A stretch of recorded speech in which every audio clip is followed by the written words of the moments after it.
We have to be accountable to ourselves and know that when we put something in our calendar to get it done, because we know that it's the one thing we need to do that's going to progress our dreams, we have to hold ourselves accountable to that, to actually doing the work, to saying, yes, I commit to my dream.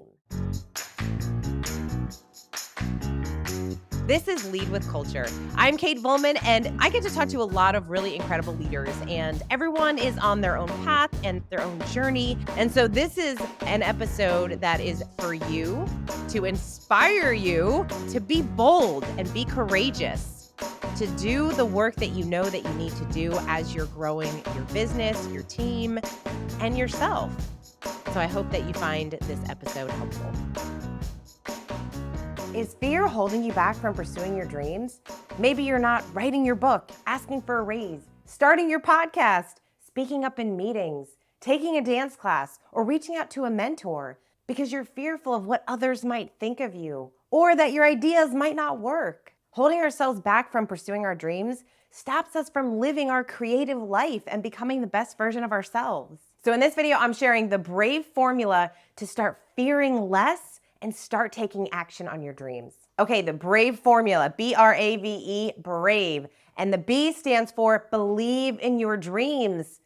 Believe in your dreams. That is the first step. We have to believe that our dreams are ours for a reason. Your dreams are yours for a reason. They're inside of you, and you have to do something about them. And you know this to be true because they've probably been inside of you for a while. You've been thinking about them, and you just, for some reason, you're not letting yourself take that next right step. What does that look like? And usually what stops us is that fear, doubt, overthink, overwhelm.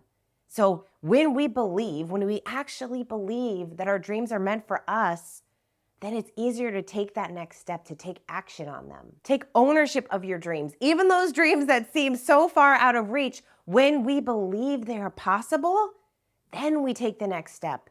And it doesn't even matter what happens in the end. What matters is that we're just pursuing, we're taking that next step because we don't know what even that one step is going to start to uncover.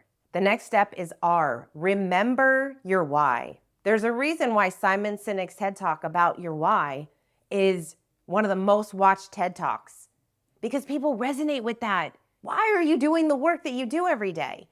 We've got to remember our why. And for some people, their why is their family or their children. And for some people, their why is to leave a legacy. And for some people, it's simply, hey, my why is to become the best version of myself, to leave the people and the work that I do better than when I found it, to know that at the end of my life, when I look back, I can be proud of what I've accomplished. I can be proud of what I've achieved. So what is your why?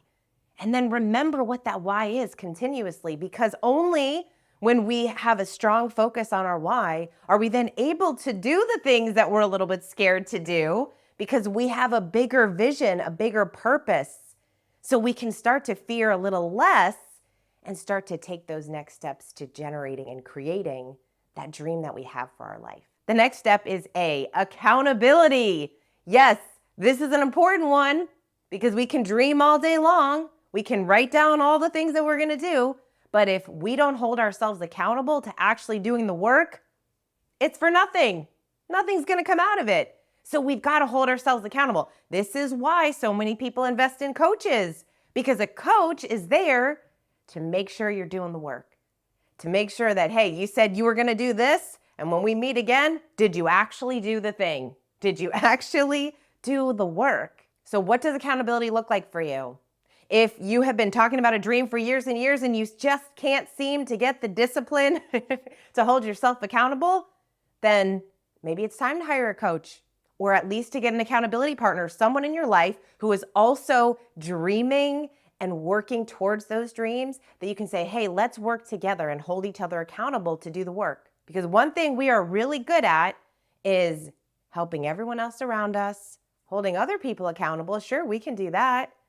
But the second that something comes up, a fire comes up at the office, or we have to take care of something in our personal life, those steps that we said that we were going to take, those activities that we put in our calendar that are going to help us with our dream, we cancel those things way quicker than we cancel some of the other priorities that we have for other people's agenda. We have to be accountable to ourselves and know that when we put something in our calendar to get it done, because we know that it's the one thing we need to do that's going to progress our dreams, we have to hold ourselves accountable to that, to actually doing the work, to saying, yes, I commit to my dream. So that is your challenge today. If you have not been holding yourself accountable, what can you do differently, whether it's hiring a coach or getting an accountability partner, so that you know that you're actually going to do the work that you keep saying you're going to do. All right, next we've got V, venture outside your comfort zone. It is so easy to stay in our little comfort zone. We like it there, we feel comfortable, we know what's going to happen.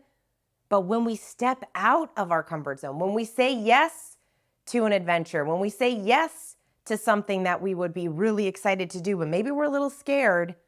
I had a friend of mine, she reached out to me and said, oh my gosh, I had somebody reach out to me about the speaking engagement, but it's the biggest stage that I will ever have spoken on so far.